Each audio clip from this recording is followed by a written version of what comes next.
Ezio is a very unique character, as in the sense it's a character that you get to know from his birth to his very old age, and even if you watch Embers, to his death. In that sense, that gave the team, the scenarists and the development team a lot of room to develop the character and many layers of the character. So of course, Ezio grows as a warrior. He's an assassin, he has that in his blood, he's very gifted, and along the game he will learn how to become a better warrior. But what is really important for us as development team is he becomes a better human.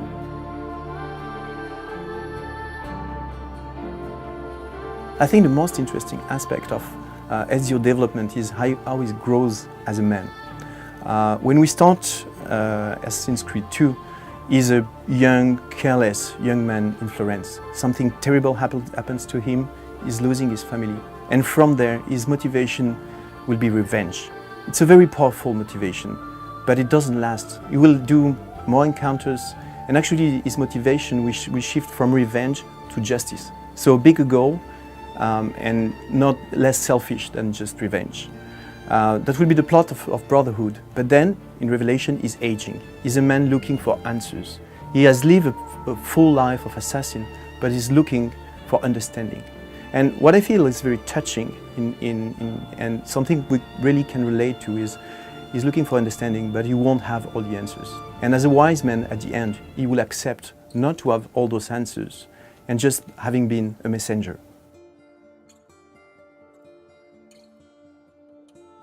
I think as a team we enjoyed all the characters we developed. Myself, I'm not very good at reading a script, and it's really when I play a character, when I see it in a game, that I truly understand its depth. If I had to pick one character, it will be Mario di Torre.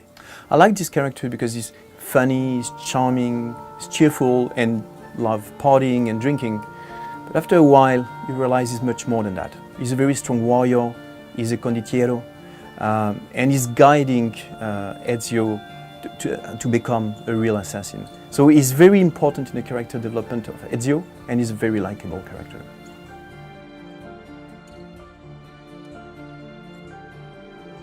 My favorite antagonist for Ezio is definitely Rodrigo Borgia. Of course, he's the one that will start the whole adventure of Ezio. But maybe more importantly for me, I've always been fascinated, even before starting working on Assassin's Creed, by the Borgia family. This family is a representation about what Renaissance is. It's actually a time of change, a time of fight for power, but it's also a time of freedom and bigger-than-life characters. Rodrigo, Cesare, and Lucrece Borgia are those characters.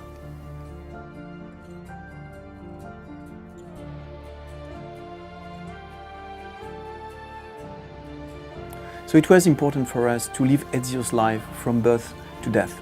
From birth, it was very important for our creative director, Patrice Desilets, to really experience that in gameplay. For the player to feel he was really a survivor. And that's what Ezio is about. He's a survivor at his birth, and it will be a survivor after the death of his whole family. Then, of course, we became ourselves attached to the character, and we really wanted to tell his full story.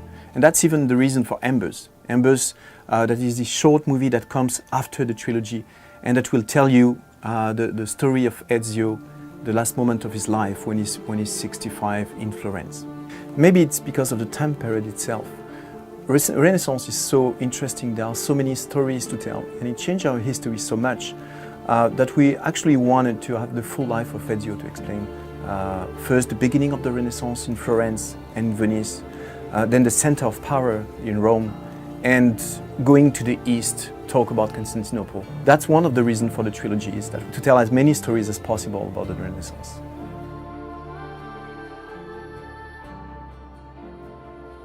So for us, both story of Ezio and Desmond are very important. After all, the whole franchise is about the relationship between the present and the player and the past. Both characters have a very similar arc. They evolve the same way. They both have powers, and they learn how to master them. And at the end of the day, I think the encounter between Ezio and Desmond is one of the highest moments in the series.